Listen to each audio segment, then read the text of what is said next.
To recover deleted files on Samsung Galaxy S25 Ultra, we need to go to Settings. Then in the settings, we need to scroll down until we find device care and then select it.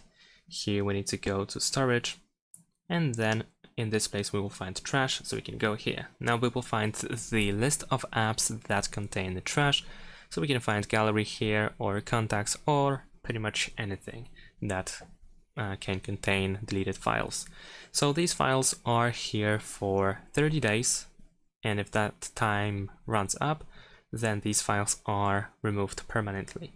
So for example, if I go to contacts over here, I have a contact that I removed previously, but I can still restore it by either going into that file and then I can press restore, or I can press and hold my finger in order to start selecting everything that I want to restore, and then we have restore option at the bottom.